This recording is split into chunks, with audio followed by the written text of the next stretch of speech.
അസ്സലാമു അലൈക്കും വറഹ്മത്തുള്ളാഹി വബറകാതുഹു. ഖുർആൻ പഠനം 1489, സൂറത്തുൽ ഇസ്രാ 22-23 സൂക്തങ്ങൾ. അഊദു ബില്ലാഹി മിനശ് ശൈത്വാനിർ റജീം. ബിസ്മില്ലാഹിർ റഹ്മാനിർ റഹീം. لا تجعل مع الله إلها آخر فتقعد ملوما مخذولا وقضى ربك ألا تعبدوا إلا إياه وبالوالدين إحسانا إما يبلغن عندك الكبر أحدهما أو كلاهما فلا تقل لهما أف ولا تنهرهما وقل لهما قولا كريما. صدق الله العظيم. بسم الله والحمد لله والصلاة والسلام على سيدنا محمد وعلى آله وصحبه ومن تبعهم بإحسان إلى يوم الدين. أما بعد. لا تجعل مع الله إلها آخر. അല്ലാഹുവിനോട് കൂടെ മറ്റൊരു ആരാധ്യനെയും നിങ്ങൾ നിശ്ചയിക്കരുത്. ഫതഖഉദ, അങ്ങനെ നിശ്ചയിച്ചാൽ നിങ്ങൾ ഇരുന്നു പോകും, മദ്മൂമൻ, ആക്ഷേപാർഹനായ നിലക്കും, മഖ്ദൂല, പരാജയപ്പെടുത്തപ്പെട്ടവനായ നിലക്കും ഇരുന്നു പോകും. വഖളാ റബ്ബുക, അങ്ങയുടെ നാഥനായ അല്ലാഹു തീരുമാനിച്ചിരിക്കുന്നു നബിയെ, അല്ലാ തഅബുദു ഇല്ലാ ഇയ്യാഹു, നിങ്ങൾ അവനെ മാത്രമേ ആരാധിക്കാവൂ എന്ന്. അല്ലാഹുവിനെ അല്ലാതെ നിങ്ങൾ ആരാധിക്കരുത് എന്ന് അല്ലാഹു തീരുമാനിച്ചിരിക്കുന്നു. വബിൽ വാലിദൈനി ഇഹ്സാന, മാതാപിതാക്കൾക്ക് ഗുണം ചെയ്തു കൊടുക്കണമെന്നും അല്ലാഹു തീരുമാനിച്ചിരിക്കുന്നു. ഇമ്മാ യബ്ലുഗന്ന ഇൻദക അൽ കിബർ, നിങ്ങളുടെ അടുത്ത് വാർദ്ധക്യത്തെ എത്തിച്ചവരായിട്ട് വന്നാൽ, അഹദുഹുമാ, ആ മാതാപിതാക്കളിൽ ഒരാൾ, ഔ കിലാഹുമാ, അല്ലെങ്കിൽ അവർ രണ്ടുപേരും നിങ്ങളുടെ അടുത്ത് വാർദ്ധക്യ സഹജമായ അവസ്ഥയിൽ എത്തിയാൽ, ഫലാ തഖുൽ ലഹുമാ, അവരോട് രണ്ടുപേരോട് നിങ്ങൾ പറയരുത് ഉഫിൻ, ഛേ എന്ന് പോലും പറയരുത്.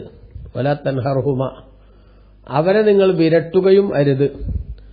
വഖുൽ ലഹുമാ ഖൗലൻ കരീമ, വളരെ മാന്യമായ സംസാരം നിങ്ങൾ അവരോട് നടത്തുകയും വേണം എന്ന് അല്ലാഹു സുബ്ഹാനഹു വ തആല പറഞ്ഞു. കഴിഞ്ഞ സൂക്തത്തിൽ പടച്ചവൻ നമ്മളെ അറിയിച്ചല്ലോ, ഒമൻ അറാദൽ ആഖിറത വസഅലഹാ സഅയഹ, ആരെങ്കിലും പരലോകത്തെ ഉദ്ദേശിക്കുകയും അവിടെ വിജയിക്കണമെന്ന് ആഗ്രഹിക്കുകയും അതിനുവേണ്ട പ്രവർത്തനങ്ങൾ നടത്തുകയും ചെയ്താൽ, അല്ലെ, അതിനുവേണ്ട പ്രവർത്തനങ്ങൾ അവൻ നടത്തുകയും ചെയ്താൽ, അവരെ സംബന്ധിച്ചിടത്തോളം അല്ലാഹു സുബ്ഹാനഹു വ തആല അതിനാവശ്യമായിട്ടുള്ള സൗകര്യങ്ങൾ അവർക്ക് ചെയ്തു കൊടുക്കും എന്ന് അല്ലാഹു പറഞ്ഞല്ലോ. ഫൗലൈക കാന സഅയുഹും മഷ്കൂറ, അള്ളാഹുവിനു വേണ്ടി പരലോകത്തെ ജീവിതം ഉദ്ദേശിക്കുകയും സത്യവിശ്വാസിയായിക്കൊണ്ട് അതിനുവേണ്ടി പണിയെടുക്കുകയും ചെയ്താൽ അവരുടെ പ്രവർത്തനം നന്ദിപൂർവ്വം സ്മരിക്കപ്പെടും, അഥവാ അവർക്കതിന് ശരിയായ പ്രതിഫലം ലഭിക്കും എന്ന് ഉണർത്തിയപ്പോൾ അല്ലാഹു സുബ്ഹാനഹു വ തആല ഇവിടെ പറയുകയാണ്, ബഹുമാനപ്പെട്ട പണ്ഡിതന്മാർ രേഖപ്പെടുത്തുന്നു, ലമ്മാ ബയ്യനല്ലാഹു തആല അന്ന സഅദത്തൽ ആഖിറത്തി മനൂത്തത്തുൻ ബിഇറാദത്തിഹാ ബിഅൻ യസ്ആ സഅയൻ മുവാഫിഖൻ ലിതലബിൽ ആഖിറ വബിഅൻ യകൂന മുഅ്മിനൻ. നേരത്തെ അല്ലാഹു സുബ്ഹാനഹു വ തആല പാരത്രിക വിജയം എന്ന് പറയുന്നത് അതിനാവശ്യമായ തീരുമാനമെടുക്കുകയും അതിനനുസരിച്ചുള്ള പ്രവർത്തനങ്ങൾ നടത്തി മുന്നോട്ട് പോവുകയും ചെയ്യണമെന്നും സത്യവിശ്വാസം സ്വീകരിക്കണമെന്നും അല്ലാഹു ഉണർത്തിയപ്പോൾ ശറഅ ഫീ തഫ്സീലി ഹാദിഹിൽ ഉമൂരിൽ മുജ്മല, നേരത്തെ പൊതുവായി പറഞ്ഞ ആ വിഷയങ്ങളുടെ വിശദീകരണത്തിലേക്ക് അല്ലാഹു പ്രവേശിക്കുക. രണ്ട് കാര്യമാണല്ലോ അവിടെ പറഞ്ഞത്. ഒന്ന്, സത്യവിശ്വാസം സ്വീകരിക്കണം, പരലോകത്ത് വിജയിക്കണം എന്ന് ആഗ്രഹിക്കണയാള്. രണ്ടാമത്തത്, അതിനനുസരിച്ചുള്ള പ്രവർത്തനങ്ങൾ നടത്തണം. അപ്പൊ ഒന്ന്, മനസ്സ് ശരിയാവണ്ണം ക്ലിയർ ആക്കണം. രണ്ടാമത്തത്, പ്രവർത്തന രംഗം സുഖകരമായ വിധത്തിൽ മുന്നോട്ട് പോകണം എന്ന് പൊതുവായി അല്ലാഹു തആല പറഞ്ഞപ്പോൾ എന്തൊക്കെയാണ് അവൻ പ്രവൃത്തിപഥത്തിൽ കൊണ്ടുവരേണ്ടതെന്നും എങ്ങനെയാണ് അവന്റെ വിശ്വാസം ശരിയാവണ്ണം സംരക്ഷിച്ചു നിലനിർത്തേണ്ടതെന്നും അല്ലാഹു വിശദമായി പറയുകയാണ്. ഫബദഅ ബിശറഹി ഹഖീഖത്തിൽ ഈമാൻ. അപ്പൊ അതുകൊണ്ട് തന്നെ അല്ലാഹു സുബ്ഹാനഹു വ തആല വിശ്വാസം എന്നതിന്റെ യാഥാർത്ഥ്യം വിശദീകരിച്ചുകൊണ്ടാണ് അല്ലാഹു ആരംഭിക്കുന്നത്. വബയാനി മാ ഹുവൽ ഉംദതു ഫീഹി, അതേപോലെ തന്നെ അതിൽ ആ വിശ്വാസത്തിൽ അനിവാര്യമായി വരുന്ന ഘടകം എന്താണെന്ന് വിശദീകരിക്കുകയും ചെയ്തുകൊണ്ടാണ് അള്ളാഹു അത് തുടങ്ങുന്നത്. അതേതാണ് അനിവാര്യമായ ഘടകം? വഹുവ തൗഹീദു, അള്ളാഹുവിന്റെ ഏകത്വം വിശ്വസിക്കുക എന്നതാണ്. ثم ذكر عقيبه سائر الأعمال التي يكون من عمل بها ساعيا للآخرة. പിന്നീട് മറ്റു പ്രവർത്തനങ്ങൾ അതനുസരിച്ച് പ്രവർത്തിച്ചാൽ പരലോകത്തിനു വേണ്ടി പണിയെടുക്കുന്നവനാകും എന്നതിന് ആവശ്യമായിട്ടുള്ള സംഗതികളുടെ വിശകലനവും അല്ലാഹു തആല നടത്തുന്നുണ്ട്. അതുകൊണ്ട് അല്ലാഹു പറഞ്ഞു ലാ തജ്അൽ, നിങ്ങളാക്കരുത്. ഇവിടെ ലാ തജ്അൽ എന്ന് പറയുന്നത് നബി സല്ലല്ലാഹു അലൈഹി വസല്ലം തങ്ങളോടുള്ള സംബോധനയാണ് എന്നും അതല്ല പ്രായപൂർത്തിയും ബുദ്ധിയും എത്തിയിട്ടുള്ള എല്ലാവരോടുള്ള ഓരോരുത്തരുള്ള സമ്പാദനമാണ് എന്നുമൊക്കെ വ്യത്യസ്ത വീക്ഷണമുണ്ട്. ഇനി നബിതങ്ങളോട് തന്നെയാണെന്ന് പറഞ്ഞാൽ പോലും അവിടെ ഉദ്ദേശം അവിടുത്തെ സമൂഹമാണ് എന്ന കാര്യത്തിൽ, സമൂഹവും കൂടെയാണ് എന്ന കാര്യത്തിൽ തർക്കമില്ല. ഏതായാലും അള്ളാഹുവോടുകൂടെ ഇലാഹൻ ആഖറ, മറ്റൊരു ആരാധ്യനെ നിങ്ങളാക്കരുത് എന്നാണ് അള്ളാഹു സുബ്ഹാനഹു വ തആല പറയുന്നത്. മറ്റൊരു ആരാധ്യനെ അള്ളാഹുവിന്റെ കൂടെ നിങ്ങളാക്കിയാൽ ഫതഖഉദ മദ്മൂമൻ മഖ്ദൂല, ആക്ഷേപാർഹനും പരാജിതനുമായ നിലക്ക് നിങ്ങൾ ഇരിക്കേണ്ടി വരും. അതായത് പടച്ച തമ്പുരാനെ മാത്രം ആരാധ്യനായി കാണുക എന്ന കാഴ്ചപ്പാടിനു പകരം എന്തിനേയും ആരാധ്യനായി സ്വീകരിക്കാം എന്നൊരു പരുവത്തിലേക്ക് നിങ്ങളുടെ മൈൻഡ് മാറിയാൽ നിങ്ങളുടെ ജീവിതത്തിൽ അതിഗുരുതരമായിട്ടുള്ള പ്രത്യാഘാതങ്ങൾ ദുനിയാവിലും ആഖിറത്തിലും നിങ്ങളെ കാത്തിരിക്കുന്നുണ്ടാകും എന്നാണ് അല്ലാഹു സുബ്ഹാനഹു വ തആല ഉണർത്തുന്നത്. കാരണം എന്താ?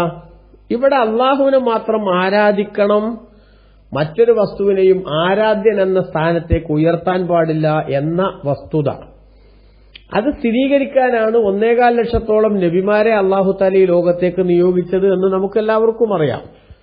അതുകൊണ്ട് തന്നെ 1.25 ലക്ഷത്തോളം നബിമാർ ഈ ലോകത്ത് വന്നപ്പോൾ അവരെല്ലാവരും സമൂഹത്തോട് ഏറ്റവും പ്രഥമമായി പറഞ്ഞ മെസ്സേജ് എന്താണ്? ലാ ഇലാഹ ഇല്ലല്ലാഹ്, ആരാധിക്കപ്പെടാൻ അർഹൻ അള്ളാഹു മാത്രമേ ഉള്ളൂ എന്ന മെസ്സേജ് ആയിരുന്നുവല്ലോ അവർ കൈമാറിയത്. അതുകൊണ്ടല്ലേ നബി സല്ലല്ലാഹു അലൈഹി വസല്ലം പറഞ്ഞത് അഫ്ളലു മാ ഖുൽതു അന വന്നബിയ്യൂന മിൻ ഖബ്ലി ലാ ഇലാഹ ഇല്ലല്ലാഹ്, ഞാനും എന്റെ മുമ്പുള്ള നബിമാരും ലോകത്തോട് പറഞ്ഞിട്ടുള്ള ഏറ്റവും ശ്രേഷ്ഠമായ വാക്യം അത് ലാ ഇലാഹ ഇല്ലല്ലാഹു എന്നതാണ്. ആരാധിക്കപ്പെടാൻ അർഹൻ അള്ളാഹു മാത്രം എന്ന ഈ കാഴ്ചപ്പാടിനെ ശരിയാം വിധം ഉൾക്കൊള്ളുക എന്നതിലേക്ക് കൃത്യമായ സൂചന നൽകാനാണ് വിശുദ്ധ ഖുർആനിലെ എല്ലാ ഭാഗത്തും അല്ലാഹു തആല വിശദീകരണങ്ങൾ നൽകിയിട്ടുള്ളത്. 1-ാം അധ്യായം സൂറത്തുൽ ഫാത്തിഹ, ആ സൂറത്തുൽ ഫാത്തിഹയിൽ തന്നെ അല്ലാഹു സുബ്ഹാനഹു വ തആല പറയുന്നത് എന്താ? ഇയ്യാക നഅ്ബുദു വ ഇയ്യാക നസ്തഈൻ, അല്ലാഹുവേ നിന്നെ മാത്രമേ ഞങ്ങൾ ആരാധിക്കുകയുള്ളൂ എന്നാണ് ഒരു വിശ്വാസി പടച്ച തമ്പുരാനോട് പറയേണ്ടതും പ്രതിജ്ഞ എടുക്കേണ്ടതും എന്നല്ലേ? അപ്പൊ ആരാധിക്കപ്പെടാൻ അർഹത എന്ന് പറയുന്ന സംഗതി പടച്ച തമ്പുരാന് മാത്രം വകവെച്ചു കൊടുക്കണം എന്നതാണ് സൂറത്തുൽ ഫാത്തിഹയിൽ തന്നെ അല്ലാഹു സുബ്ഹാനഹു വ തആല വിശദീകരിക്കുന്നത്. ഫസ്ജുദൂ ലില്ലാഹി വഅബ്ദു, വിശുദ്ധ ഖുർആൻ മറ്റൊരു സ്ഥലത്ത് പറഞ്ഞു നിങ്ങൾ അല്ലാഹുവിന് സുജൂദ് ചെയ്യുകയും അവനെ ആരാധിക്കുകയും ചെയ്യുക. ഫൽയഅബ്ദു റബ്ബ ഹാദൽ ബൈത്ത്, സൂറത്ത് ഖുറൈശിന്റെ ഖുറൈശിൽ അല്ലാഹു സുബ്ഹാനഹു വ തആല പറഞ്ഞു ഫൽയഅബ്ദു റബ്ബ ഹാദൽ ബൈത്ത്, ഈ കഅബാലയത്തിന്റെ ഉടമസ്ഥനായ നാഥനെ നിങ്ങൾ ആരാധിക്കുമെന്ന് അല്ലാഹു സുബ്ഹാനഹു വ തആല വീണ്ടും പറയുന്നു സൂറത്തുൽ അറാഫിന്റെ 59-ാമത്തെ ആയത്തിൽ ലഖദ് അർസൽനാ നൂഹൻ ഇലാ ഖൗമിഹി ഫഖാല യാ ഖൗമി അബ്ദുല്ലാഹ മാ ലക്കും മിൻ ഇലാഹിൻ ഗൈറുഹു ഇന്നി അഖാഫു അലൈക്കും അദാബ യൗമിൻ അളീം. നൂഹ് നബി അലൈഹി ഇസ്ലാമിനെ തന്റെ ജനതയിലേക്ക് സമുദ്ധാരണ പ്രവർത്തനങ്ങളുമായി നാം നിയോഗിച്ചു. എന്നിട്ട് നൂഹ് നബി അലൈഹി ഇസ്ലാം ജനങ്ങളോട് പറഞ്ഞതെന്താ? യാ ഖൗമി അബ്ദുല്ലാഹ്, എന്റെ ജനങ്ങളെ നിങ്ങൾ അള്ളാഹുവിനെ ആരാധിക്കണം. മാലക്കും മിൻ ഇലാഹിൻ ഗൈറുഹു, അള്ളാഹു അല്ലാത്ത മറ്റൊരു ആരാധ്യനും നിങ്ങൾക്കില്ല. ആ കൽപ്പന നിങ്ങൾ പാലിക്കുന്നില്ലെങ്കിൽ ഇന്നി അഖാഫു അലൈക്കും അദാബ യൗമിൻ അളീം, മഹത്തായ ഒരു ദിനത്തിന്റെ ശിക്ഷ നിങ്ങളിൽ വന്നെത്തുമെന്ന് ഞാൻ ഭയപ്പെടുന്നുവെന്ന് ബഹുമാനപ്പെട്ട ഖുർആൻ സൂറത്തുൽ അറാഫ് 7-ാം അധ്യായം അതിന്റെ 59-ാമത്തെ ആയത്തിൽ അല്ലാഹു സുബ്ഹാനഹു വ തആല പറഞ്ഞു. ഓരോ നബിമാരുടെ ചരിത്രവും സൂറത്തുൽ അറാഫിൽ തന്നെ കുറെ പറയുന്നുണ്ട്. വൈലാ ആദിൻ അഖാഹും ഹൂദ, ഹൂദ് നബി അലൈഹി ഇസ്ലാമിനെ അവരുടെ ജനങ്ങളിലേക്ക് അല്ലാഹു സുബ്ഹാനഹു വ തആല പ്രവാചകനായി നിയോഗിച്ചു. അദ്ദേഹം വന്നിട്ട് പറഞ്ഞത് യാ ഖൗമി അബ്ദുല്ലാഹ്, ഓ ജനങ്ങളെ, നിങ്ങൾ അള്ളാഹുവിനെ ആരാധിക്കണം. മാലക്കും മിൻ ഇലാഹിൻ ഗൈറു, അത് നിങ്ങൾക്ക് മറ്റൊരു ആരാധ്യനില്ല. സൂറത്തുൽ ആറാഫിന്റെ 65-ാമത്തെ സൂക്തം. 73-ാമത്തെ സൂക്തത്തിൽ ആറാഫിൽ തന്നെ അള്ളാഹു പറയുന്നു, വൈലാ സമൂദ അഖാഹും സാലിഹൻ ഖാല യാ ഖൗമി ഉബ്ദുല്ലാഹ് മാലക്കും മിൻ ഇലാഹിൻ ഗൈറു. സാലിഹ് നബി അലൈഹി സ്വലാം വന്നിട്ടും അതന്നെ പറഞ്ഞു. എല്ലാ നബിമാരും വന്നിട്ട് അത് തന്നെ പറഞ്ഞു, അനിഅ്ബുദൂനി ഹാദാ സിറാത്തും മുസ്തഖീം. പിശാചിനെ ആരാധിക്കരുതെന്നും എന്നെ മാത്രം ആരാധിക്കണമെന്നും അള്ളാഹുവിന്റെ ഭാഗത്തുള്ള കൽപ്പന ജനങ്ങളിലേക്ക് വന്നിട്ടുണ്ട് എന്ന സംഗതി സൂറത്തു യാസീനിൽ അള്ളാഹു സുബ്ഹാനഹു വ തആലയുടെ 61-ാമത്തെ സൂക്തത്തിൽ 36-ാം അധ്യായത്തിൽ അള്ളാഹു സുബ്ഹാനഹു വ തആല വിശദീകരിച്ചു. ഇങ്ങനെ ഖുർആനിൽ ധാരാളം ആയത്തുകൾ അള്ളാഹുവിനെ മാത്രം ആരാധിക്കണം എന്ന സംഗതി സ്ഥിരീകരിച്ചുകൊണ്ട് പടച്ച റബ്ബ് നമ്മുടെ ശ്രദ്ധയിൽപ്പെടുത്തുമ്പോ, പ്രിയപ്പെട്ട സഹോദരങ്ങളെ, നമ്മളെല്ലാവരും മനസ്സിലാക്കേണ്ടത് ആ അള്ളാഹുവിനെ മാത്രം ആരാധിക്കുക എന്ന ശൈലിക്ക് വിരുദ്ധമായ സ്വഭാവം ഒരാൾ സ്വീകരിച്ചാൽ അവന്റെ ജീവിതത്തിൽ എന്ത് സംഭവിക്കും?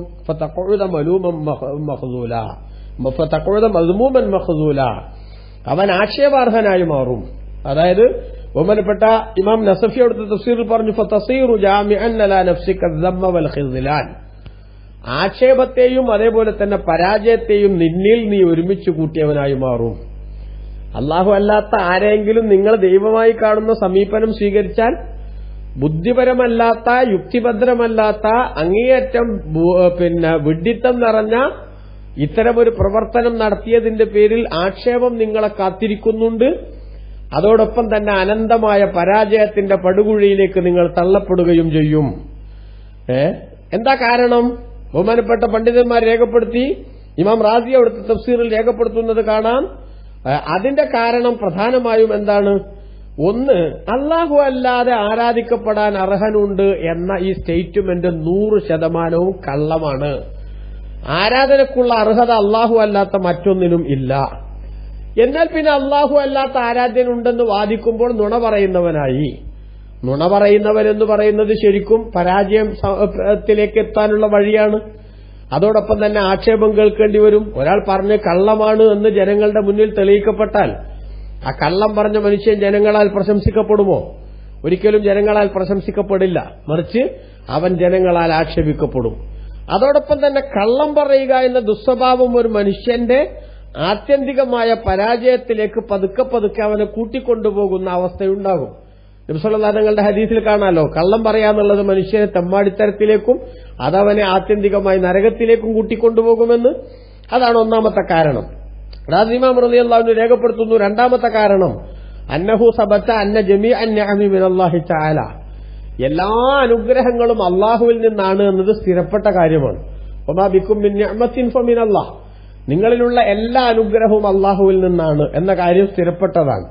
അപ്പൊ ഫമൻ അശ്റക ബില്ലാഹി, ആരെങ്കിലും അള്ളാഹുവിൽ പങ്കാളികളെ സ്ഥാപിച്ചാൽ ഫഖദ് അളാഫ ബഅദ തിൽക നിഅമി ഇലാ ഗൈരില്ലാഹി തആല, ആ അനുഗ്രഹങ്ങളിൽ നിന്ന് ചിലതിന് അവൻ അള്ളാഹു അല്ലാത്ത മറ്റു ആ പങ്കാളികളിലേക്ക് ചേർത്തിക്കൊടുക്കുകയാണ്. അപ്പൊ ചേർത്തിക്കൊടുക്കാൻ പറ്റാത്ത, അർഹതയില്ലാത്ത ഒരു അംഗീകാരം ഒരാളിലേക്ക് ചേർത്തിക്കൊടുത്താൽ ഫയസ്തഹിഖുദ്ദമ്മ, അവൻ ആക്ഷേപത്തിന് അർഹനാകും. അതുകൊണ്ട് തന്നെ ഫലമ്മ അസ്ബത്ത ശരീക്കൻ ലില്ലാഹി തആല ഇസ്തഹഖ യുഫവ്വിള അംറഹു ഇലാ ദാലിക ശരീക്ക്, അള്ളാഹുവിന് പങ്കാളി ഉണ്ടെന്ന് ഒരാൾ വാദിച്ചാൽ, അങ്ങനെ വിശ്വസിച്ച് വശായാൽ അവന്റെ പല കാര്യങ്ങളും ആ പങ്കാളിയിലേക്ക് ഏൽപ്പിച്ചു കൊടുക്കുന്ന അവസ്ഥ അവനിലുണ്ടാകും. അങ്ങനെ ഏൽപ്പിച്ചു കൊടുക്കുന്ന ഒരു അവസ്ഥ അവനിൽ ഉണ്ടാകുമ്പോഴും എന്താണ് റിയാലിറ്റി ഫലമാക്കാൻ ദാലിക ശരീക്കും അദൂമൻ, അങ്ങനൊരു ശരീക്കില്ലല്ലോ, അങ്ങനൊരു പങ്കാളി ഇല്ലല്ലോ അള്ളാഹുവിന്. യഥാർത്ഥത്തിൽ അവൻ അള്ളാഹുവിന് അങ്ങനൊരു പങ്കാളിയില്ല. എങ്കിൽ ഇല്ലാത്തൊരു പങ്കാളിയെ ഇരുട്ടിൽ പൂച്ചയെ തപ്പുന്നത് പോലെ ഒരാൾ ഇല്ലാത്തൊരു പങ്കാളിയെ സ്ഥാപിക്കുകയും എന്നിട്ട് അവന്റെ വിഷയങ്ങൾ ആ പങ്കാളിയിലേക്ക് ഏൽപ്പിച്ചു കൊടുക്കുകയും ചെയ്താൽ എന്താ ഉണ്ടാവുക? ബഖിയ ബിലാ നാസിരിൻ, സഹായി ഇല്ലാത്തവനായിട്ട് അവൻ ശേഷിക്കുന്ന അവസ്ഥ വരും. വലാ ഹാഫിലിൻ വലാ മുഈനിൻ, സംരക്ഷകനോ അതുപോലെ തന്നെ അവന്റെ കാര്യങ്ങളിൽ അവനെ സഹായിക്കാനോ ആളില്ലാത്ത ഒരവസ്ഥയിലേക്ക് അവൻ, പടുകുഴിയിലേക്ക് അവൻ ആഴ്ത്തപ്പെടും. വദാലിക ഐനുൽ ഖിസ്ലാൻ, അത് തന്നെയാണല്ലോ പരാജയം എന്ന് പറയുന്നത്. ഒരാൾക്കൊരു പ്രതിസന്ധി വരുമ്പോൾ അവനെ കൈപ്പിടിക്കാൻ ഒരാളില്ല, അവന്റെ പ്രയാസങ്ങളിൽ അവന്റെ കൂടെ നിൽക്കാൻ ഒരാളില്ല, കരുത്തു പകരാൻ ഒരാളില്ല എന്ന അവസ്ഥ വന്നാൽ അത് തന്നെയല്ലേ പരാജയം? എങ്കിൽ അള്ളാഹുവിന് മാത്രമേ ആരാധിക്കപ്പെടാൻ അർഹതയുള്ളൂ എന്നതിനു പകരം മറ്റേതെങ്കിലും ശക്തികൾക്ക് ആരാധിക്കപ്പെടാനുള്ള അർഹതയുണ്ട് എന്ന് വകവെച്ചു കൊടുക്കുമ്പോൾ ഇവരുടെ പല കാര്യങ്ങളുടെയും ഉത്തരവാദിത്തം ആ പങ്കാളികളിലേക്ക് ഇവൻ ഏൽപ്പിച്ചു കൊടുക്കുമല്ലോ. ആ പങ്കാളികൾക്ക് ഇവരെ സഹായിക്കാൻ സാധിക്കുമോ? ഒരിക്കലും ആ പങ്കാളിക്ക് ഇവനെ സഹായിക്കാൻ സാധിക്കില്ല. അല്ലേ? ബഹുമാനപ്പെട്ട ഖുർആൻ അത് വ്യക്തമായി വിശദീകരിച്ചിട്ടുണ്ട്. അവരെന്തെങ്കിലും ഒരു ഉപകാരമോ ഉപദ്രവമോ സ്വന്തമായി തന്നെ ഉടമയാക്കുന്നില്ല. അവർക്ക് തന്നെ ഒരു ഉപകാരമോ ഉപദ്രവമോ ചെയ്യാൻ അവർക്ക് സാധിക്കില്ല. അവർ തന്നെ മറ്റുള്ളവരാൽ സൃഷ്ടിക്കപ്പെട്ടിട്ടുള്ള പരിമിതിയുള്ള സാധനങ്ങളാണ്. എങ്കിൽ ആരാലും സൃഷ്ടിക്കപ്പെടാത്തവനും എല്ലാ കഴിവിന്റെയും ഉടമസ്ഥനുമായ അള്ളാഹുവിനോട് അള്ളാഹുവാൽ സൃഷ്ടിക്കപ്പെട്ട അവന്റെ പടപ്പുകളിൽപ്പെട്ട ഇവനെപ്പോലത്തെ ഒരു പടപ്പിനെ പങ്കാളിയായി നിശ്ചയിക്കുന്നതിന്റെ അശ്ലീലം അത് മനസ്സിലാക്കാതെ പോകുന്നത് എങ്ങനെ എന്നാണ് ഇവിടെ ബഹുമാനപ്പെട്ട ഖുർആൻ കൃത്യമായും ചോദിക്കുന്നത് എന്നർത്ഥം. അതോടൊപ്പം തന്നെ മൂന്നാമത്തെ കാരണമായിട്ട് ഇമാം റാസി റളിയല്ലാഹു അൻഹു പറയണം, അന്നൽ കമാല ഫിൽ വഹ്ദ വൻ നുഖ്സാന ഫിൽ കസ്റ. ഒരാളുടെ പൂർണ്ണത എന്ന് പറയുന്നത് അയാൾ ഒറ്റക്കന്നെ കാര്യങ്ങളൊക്കെ ചെയ്യും എന്നതിലാണ്. അതേസമയത്ത് പോരായ്മ വർധനവിലാണ്. വെച്ചാൽ കുറെ ആള് കൂടിയാലേ ഒരു കാര്യം നടക്കുള്ളൂ എന്ന് വരിക, ഒരാൾക്ക് ഒറ്റക്ക് തന്നെ ആ കാര്യം ചെയ്യാൻ സാധിക്കും എന്നും വരിക. എങ്കിൽ ഇവിടെ മഹത്വം ഏതിലാ? ഒരു മനുഷ്യന് ഒറ്റക്ക് തന്നെ ആ കാര്യങ്ങളെല്ലാം ചെയ്തു തീർക്കാൻ സാധിക്കും എങ്കിൽ, നമ്മൾ സാധാരണ പറയുന്നത് തന്നെ അയാൾ ഒറ്റക്ക് മതി എന്തും കൈകാര്യം ചെയ്യാൻ എന്ന് വന്നാൽ അയാൾക്കല്ലേ പവർ. ഒറ്റക്കൊന്നും ആവില്ല, കുറെ ആള് കൂടുമ്പോൾ നടക്കും കാര്യം എന്നാണെങ്കിലോ അത് ന്യൂനതയാണ്, കുറവാണ്. എങ്കിൽ ആരാധിക്കപ്പെടാൻ അർഹൻ ഒരൊറ്റ ശക്തിയാണ് എന്ന് വരുന്നതിനാണ് പവർ.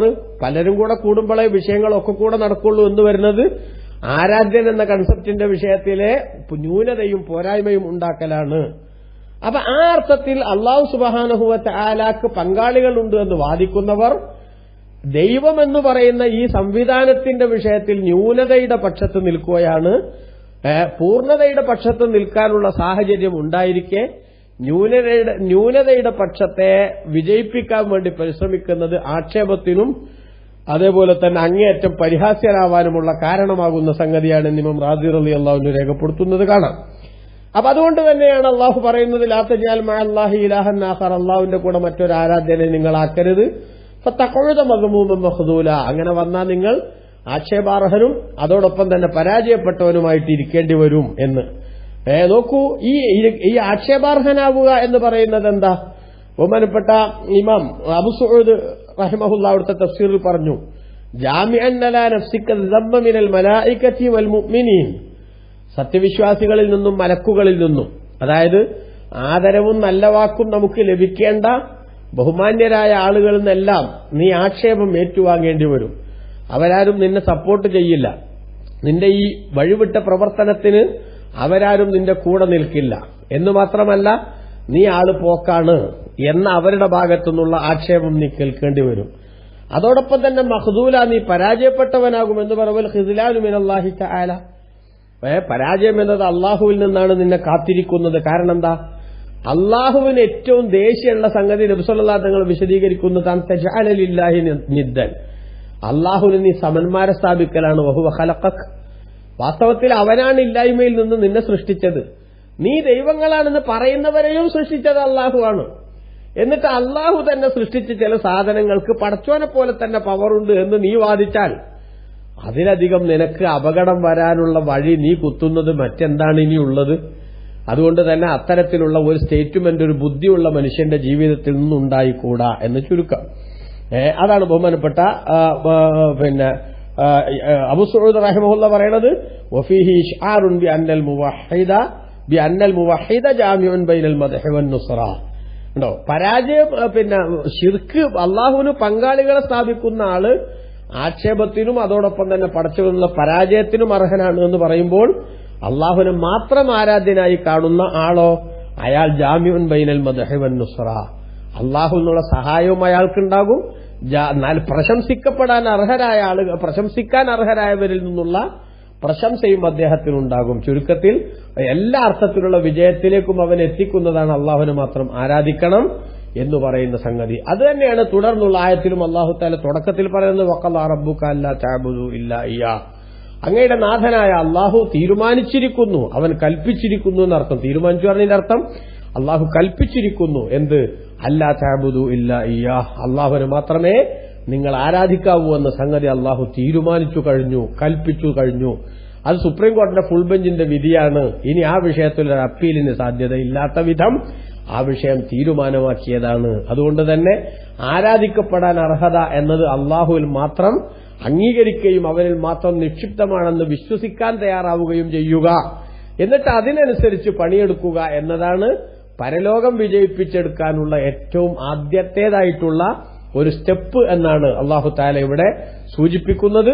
അതുകൊണ്ട് തന്നെ ഈ കാര്യത്തെ തൗഹീദിന് വിരുദ്ധമായ ഒരു സംഗതി, ഏകദൈവ വിശ്വാസത്തിന് വിരുദ്ധമായ ഒരു സംഗതി ഒരു വാക്കുകൊണ്ടോ നോക്കുകൊണ്ടോ നമ്മുടെ ജീവിതത്തിന്റെ ഒരു ഘട്ടങ്ങളിലും വന്നുപെടാതിരിക്കാൻ വേണ്ടിയുള്ള കൃത്യമായിട്ടുള്ള ജാഗ്രത ഓരോ വിശ്വാസിയുടെയും ജീവിതത്തിൽ ഉണ്ടാകണം.